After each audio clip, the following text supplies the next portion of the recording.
Shalom, selamat malam Bapak Ibu Saudara yang dikasihi Tuhan Yesus Kristus. Selamat berjumpa kembali dalam renungan pada malam hari ini. Doa dan harapan saya saudara semua ada dalam keadaan yang baik, sehat, penuh sukacita, dan selalu berlimpah berkat Tuhan.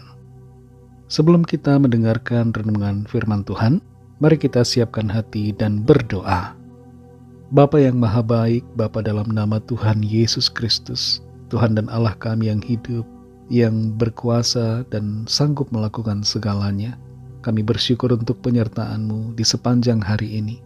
Tuhan sudah menolong kami dalam segala perkara.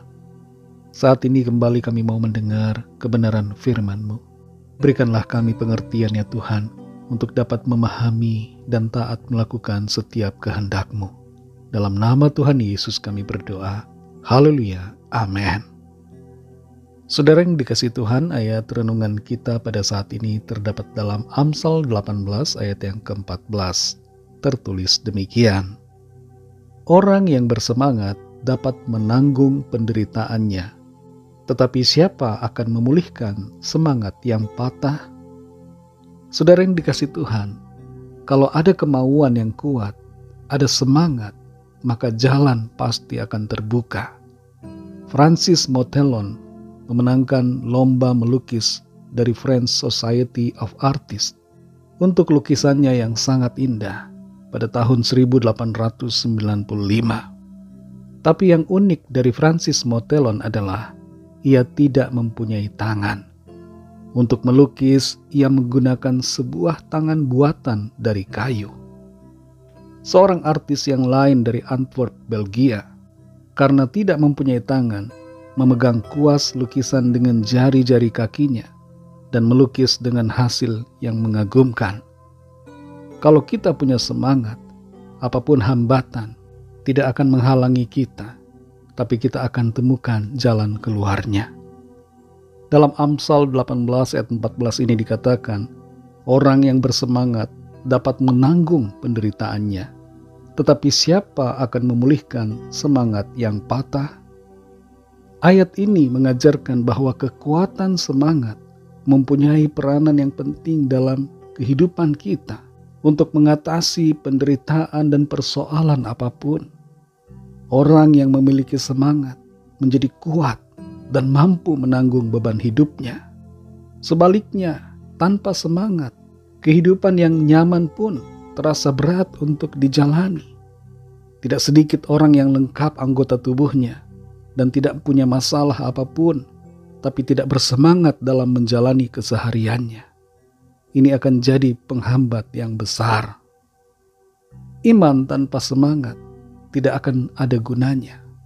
Kita perlu beriman, tapi kita juga harus bersemangat dalam menghadapi segala keadaan. Semangat menjadi kunci keberhasilan. Semangat kita didasari pada kuasa dan firman Tuhan. Yosua disuruh untuk menguatkan hatinya, untuk masuk ke tanah perjanjian. Tuhan mau Yosua bersemangat dan tidak menyerah dengan keadaan ataupun tantangan yang menghadangnya.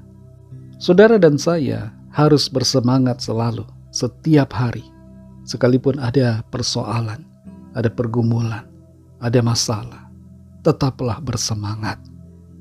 Di bagian akhir dari ayat ini, terdapat sebuah pertanyaan yang mengusik hati dan pikiran kita. Dikatakan, siapa yang akan memulihkan semangat yang patah? Coba kita pikirkan saudara, siapa yang dapat memulihkan semangat yang patah? Apakah motivator terkenal? Atau sahabat yang terdekat? Atau pengkhotbah yang hebat? Belum tentu saudara. Karena itu bergantung kepada diri kita sendiri. Sekalipun kita mendengarkan firman Tuhan setiap hari, mendengarkan kata-kata motivasi, kata-kata yang membangun, tapi kalau kita sendiri tidak mau bersemangat, maka tidak akan ada semangat yang terbangun dalam hidup kita. Firman-Nya menolong kita untuk bersemangat. Tuhan memberi kuasanya untuk memberikan kita semangat, tapi dari diri kita juga sendiri saudara, harus bersemangat. Tuhan mau saudara dan saya bersemangat. Dan karena itu kita harus punya respon yang benar dari dalam diri kita untuk menjalani hidup ini dengan penuh semangat dalam kuasa dan kebenaran firman Tuhan. Saudara yang dikasihi Tuhan, firman Tuhan menguatkan kita dan menuntun kita untuk bersemangat dalam menghadapi berbagai persoalan. Apapun pergumulan saudara saat ini, tetaplah bersemangat. Jadilah kuat. Dalam 2 Tawarik 15 ayat yang ke-7 dikatakan, kuatkanlah hatimu, janganlah lemah semangatmu, karena ada upah bagi usahamu. Ada jalan yang terbuka, ada berkat tersedia, dan mujizat dinyatakan ketika kita bersemangat. Mari kita berdoa. Kami bersyukur Tuhan untuk berkat firman-Mu yang sudah kami dengar pada saat ini. Firman-Mu menggugah dan memberikan kami kekuatan, menyemangati kami kembali, membangkitkan keberanian dalam diri kami untuk melangkah dalam kuasa dan janji firman Tuhan. Dalam keadaan dan situasi persoalan, penderitaan dan berbagai masalah yang ada, kami sadari kami harus bersemangat.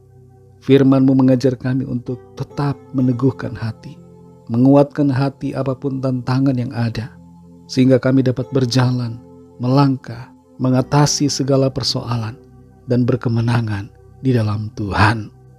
Kami bersyukur untuk firman-Mu. Kami percaya Tuhan pasti menolong kami. Tuhan pasti membukakan jalan. Tuhan pasti memberikan solusi atas setiap pergumulan kami. Kami mau bersemangat menjalani hidup ini, karena Tuhan ada bersama kami. Malam ini kembali kami akan beristirahat. Kami mohon berkat-Mu, perlindungan-Mu atas kami semua. Berikan kami tidur yang nyenyak, dan bangunkan kembali besok pagi dengan kekuatan baru. Kami berdoa membawa setiap pergumulan kami. Biarlah tangan Tuhan melawat setiap kami. Yang sakit disembuhkan, yang lemah dikuatkan, yang susah dihiburkan, yang berputus asa diberikan semangat baru, yang terikat terbelenggu dosa dan kuasa kegelapan dilepaskan dan diberi kemenangan, dan yang sedang dalam masalah persoalan mendapatkan jalan keluar yang ajaib. Mujizat Tuhan dinyatakan. Berkatilah bangsa dan negara kami Indonesia. Berikan keamanan dan kesejahteraan serta perdamaian. Berkati juga semua bangsa di dunia ini. Lawatlah dengan kasih dan rahmat-Mu. Curahkanlah roh-Mu ya Tuhan, sehingga setiap orang dari segala bangsa percaya kepada-Mu. Ampuni kami Tuhan akan dosa kesalahan kami, seperti kami juga mengampuni orang yang bersalah kepada kami. Berkat-Mu atas kami gereja-Mu, berkat-Mu atas keluarga kami masing-masing secara pribadi. Terima kasih Tuhan, dalam nama-Mu yang kudus, nama Tuhan Yesus Kristus, kami sudah berdoa dan mengucap syukur. Haleluya. Terimalah berkat Tuhan. Tuhan memberkati engkau dan melindungi engkau. Tuhan menyinari engkau dengan wajah-Nya dan memberikan kasih karunia. Tuhan menghadapkan wajah-Nya kepadamu dan memberikan damai sejahtera. Berkat anugerah dari Bapa Sorgawi, kasih karunia dari Tuhan Yesus Kristus, dalam persekutuan dengan Roh Kudus, menyertai kita semua, sekarang ini dan sampai selama-lamanya. Dalam berkat nama Tuhan Yesus Kristus. Haleluya. Amin. Puji Tuhan, saudara yang dikasihi Tuhan, saya percaya firman Tuhan menjadi berkat dan kekuatan buat saudara semua. Dan Roh Kudus akan menolong saudara untuk selalu kuat hati dan bersemangat di dalam Tuhan. Tuhan Yesus memberkati saudara semua. Sampai jumpa dalam renungan yang berikutnya. Haleluya.